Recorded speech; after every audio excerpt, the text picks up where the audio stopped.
Ulimwengu ambao tunaishi mimi na wewe umegawanyika katika sehemu mbili.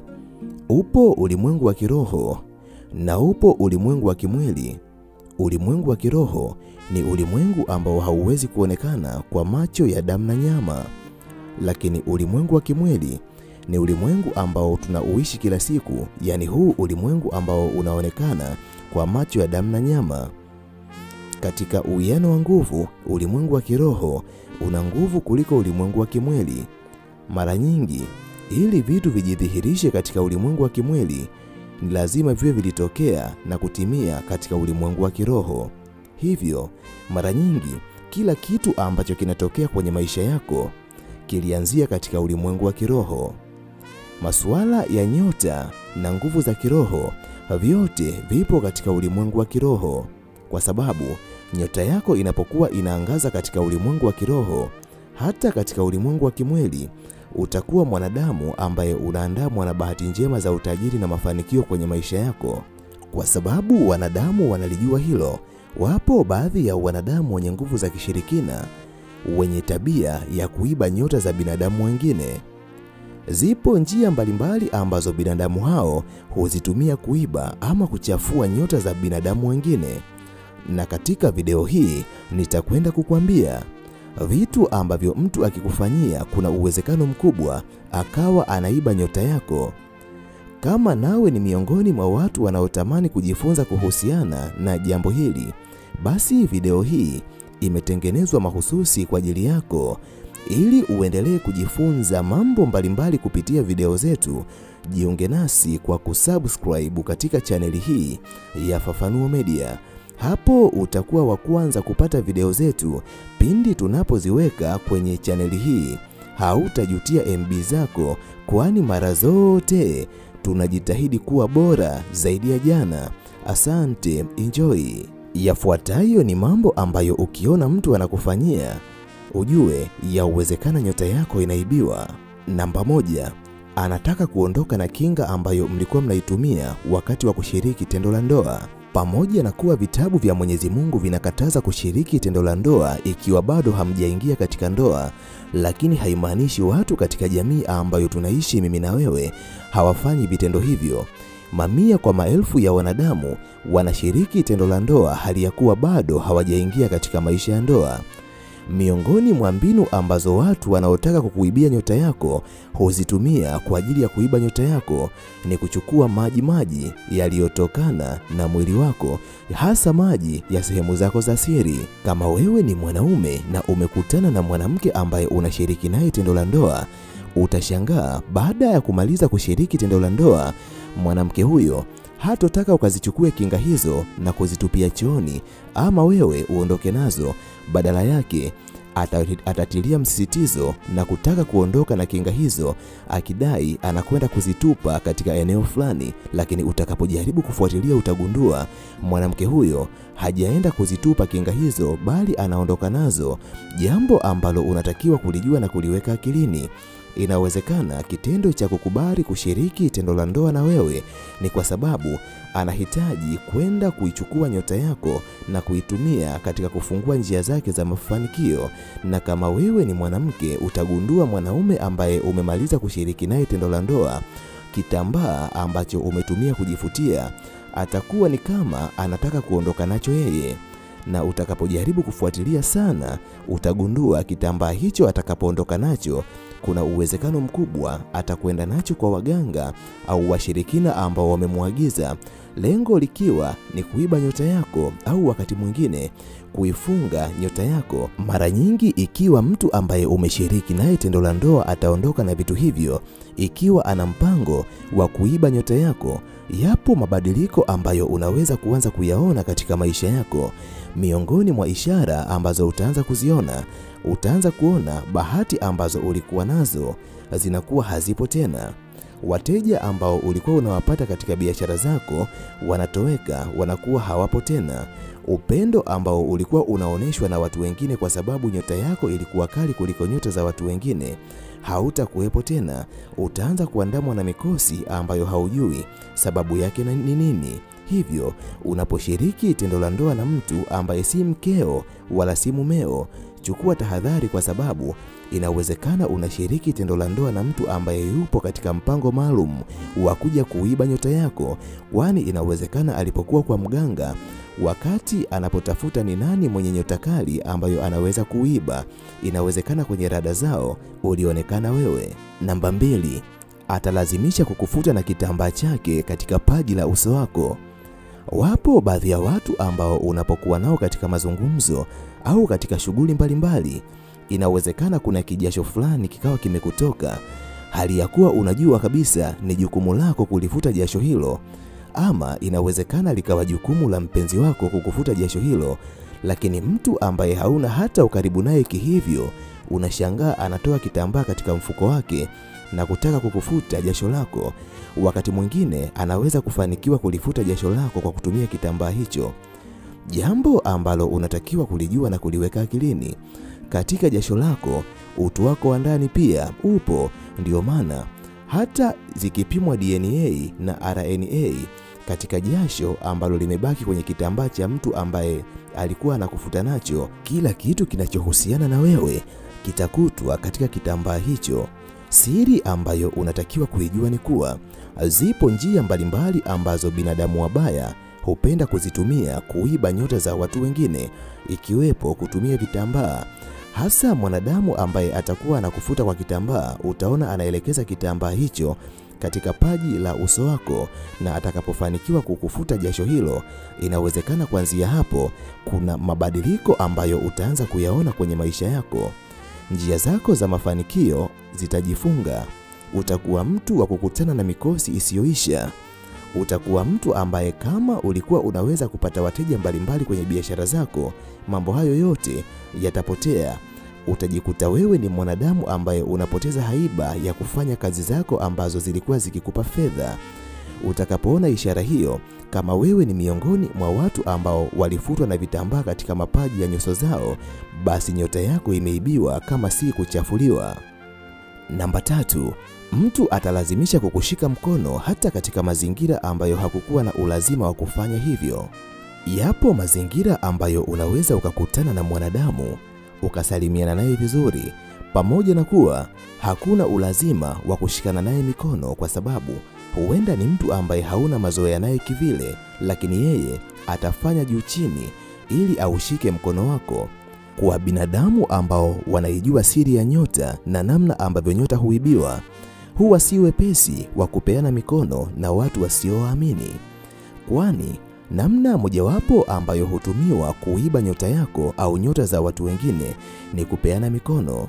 Yapo matambiko au rituals maalum ambazo hufanyika, na baada ya hapo mtu ambaye anataka kuiba nyota yako hupewa maelekezo kuwa aje afanye kadri anavyoweza aweze kuushika kiganja cha mkono wako. Kumbuka, viganja vya mikono yetu pia vimebeba hatima za maisha yetu.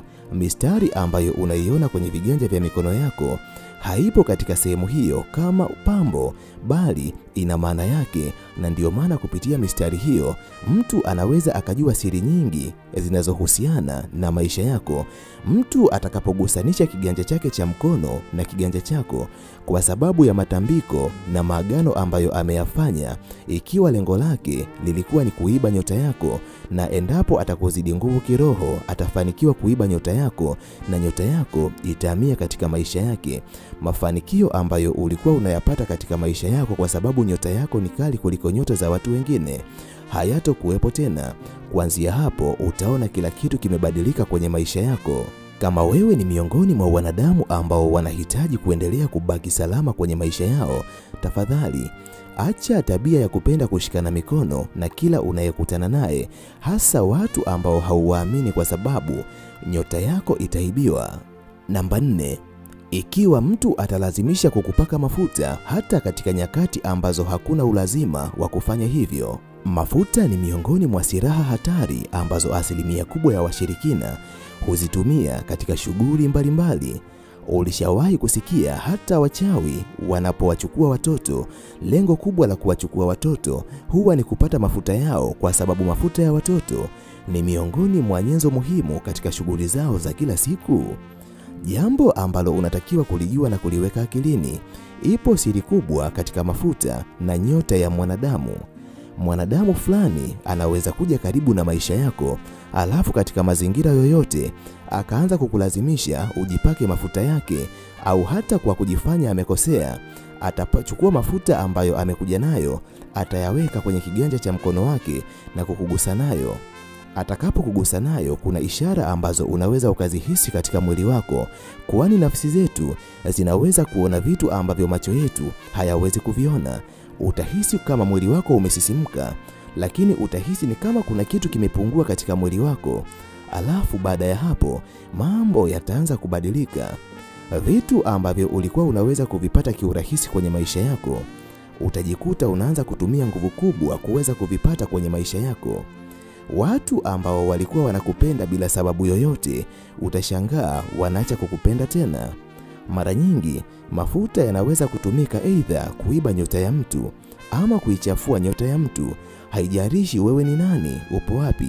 Epuka kutumia mafuta ambayo haujui kwa nini umepewa mafuta hayo uweze kujipaka, kwa sababu kitendo cha kufanya hivyo utakuwa umekubali nyota yako iweze kuibiwa ama kuchafuliwa kwa hiari yako wewe mwenyewe. Namba 5, mtu kukupulizia marashi ambayo hakukuwa na ulazima wa kufanya hivyo. Marashi ambayo mwanadamu anajipulizia yana uhusiano mkubwa kati ya ulimwengu wa kiroho na ulimwengu wa kimwili. Marashi ni miongoni mwa silaha ambazo binadamu wabaya wanaotaka kuiba nyota za watu wengine huzitumia katika kutekeleza adhima zao. Jambo ambalo unatakiwa kulijua na kuliweka akilini, hata majini wanavutiwa na baadhi ya marashi, lakini hawapendezwi na baadhi ya marashi. Watu wanaotaka kuwaita majini katika mazingira yao wanajua ni aina gani ya marashi ambayo wanaweza kuyatumia kwa ajili ya kuwavutia majini.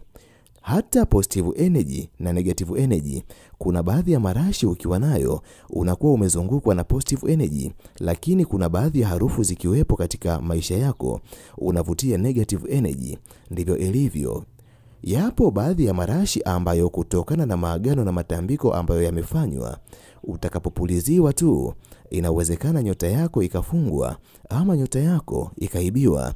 Mara nyingi mwanadamu ambaye anataka kuiba nyota yako kwa kutumia marashi, atakulazimisha kutumia marashi yake kujipulizia, au atakupulizia pasipo hata ridhaa yako.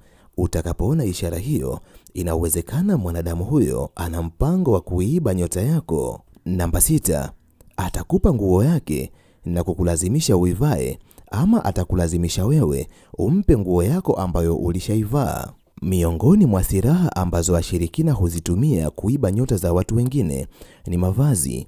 Kumbuka, nguo ya mtu ambayo alishaivaa ina uhusiano mkubwa kati ya ulimwengu wake wa kiroho na yeye. Wewe utakapoichukua nguo hiyo na kuanza kuivaa, kunakuwa na uhusiano mkubwa baina yako wewe na yeye ambaye ndiye aliyekupa nguo yake. Ndivyo ilivyo. Wewe pia utakapompa nguo yako akaanza kuivaa, ujue kunakuwa na mahusiano makubwa ya kiroho baina yako wewe na yule ambaye umempa nguo yako. Jambo ambalo unatakiwa kulijua na kuliweka akilini, kwa sababu kuna mahusiano ya kiroho kati yako na nguo zako ambazo huwa unazivaa kila siku. Nyota yako ipo katika ulimwengu wa kiroho. Mtu anapochukua nguo zako anaweza kwenda kuzitumia akaifunga nyota yako, ama akaiba kabisa nyota yako. Hivyo endapo utakutana na mtu katika mazingira yoyote akaanza kukulazimisha uvae nguo zake, au yeye achukue nguo yako, kama haumuamini, usifanye hivyo. Waweza kufanya hivyo kwa binadamu wale tu unaowaamini na si vinginevyo. Namba 7, mtu kulazimisha umpe kioo ambacho umekuwa ukikitumia kujitazamia katika maisha yako. Miongoni mwa vitu ambavyo asilimia kubwa ya wanadamu tunavyo katika makazi yetu ni vioo. Kwani kutokana na sababu za urembo na utanashati, tumekuwa tukimiliki vitu hivyo ili tuweze kujitazama mara nyingi kama sura zetu zinaonekanaje, ama nguo ambazo tumezivaa zimetukaa au la. Ni jambo la kawaida kwa kila mwanadamu kuwa na kioo kwenye makazi yake. Lakini jambo ambalo unatakiwa kulijua na kuliweka akilini, Moja kati ya silaha ambayo washirikina wanaweza kuitumia kuiba ama kuifunga nyota yako ni kioo ambacho umekuwa ukikitumia katika siku zote za maisha yako. Mara nyingi mwanadamu mwenye mpango wa kuiba nyota yako atakulazimisha uweze kumpa kioo chako. Hata ikitokea una uwezo wa kumnunulia kioo kingine kipya, atakulazimisha umpe kioo hicho hicho ambacho kipo nyumbani kwako, na wakati mwingine anaweza kukuambia kioo kipya kinunue, utakitumia wewe, lakini mimi nimekipenda sana hiki. Hata ukitaka kumnunulia kioo kingine ambacho kinafanana copyright na kioo hicho hicho ambacho kipo katika makazi yako, yeye ataendelea kung'ang'ania kioo ambacho wewe umewahi kukitumia. Nimewahi kuzungumza kuwa kioo huwa ni kama spiritual portal ambayo inaweza kuunganisha ulimwengu wa aina mbili, yani ulimwengu wa kiroho na ulimwengu wa kimwili, na ndiyo maana vioo vinaweza kutumika kuwaita majini au viumbe kutoka katika ulimwengu wa kiroho na wakaweza kuja katika ulimwengu wa kimwili. Lakini kupitia vioo pia viumbe hao wanaweza kuondoka kutoka katika ulimwengu wa kimwili wakarudi katika ulimwengu wao wa kiroho. Ndivyo ilivyo. Kwa kuwa nyota ipo katika ulimwengu wa kiroho, mwanadamu anapochukua kioo ambacho umekuwa ukikitumia katika siku nyingi za maisha yako, anaweza kufunga ama kuiba nyota yako, kwa sababu kumbukumbu zote za taswira yako zipo katika kioo, kwani kila unapojitazama haimaanishi kumbukumbu za taswira zako hazijabaki katika kioo. Zipo namna za kishirikina ambazo zinaweza kufanyika wakazirudisha kumbukumbu hizo, na mwisho wa siku wakachukua nyota yako, na baada ya hapo mambo yako yakaanza kwenda kombo. Kamwe usithubutu kumpa kioo chako cha zamani mtu usiyemwamini. Fanya hivyo kwa wale tu unaowaamini kwa usalama wa nyota yako. Mimi kwa leo ninaomba niishie hapa. Ninahitimisha nikiamini kuna jambo kubwa ambalo umejifunza kupitia video hii. Nikutakie wakati mwema. Asante, bye. Tukutane tena katika video ijayo. Kumbuka, mwisho wa video hii ndio mwanzo wa video nyingine.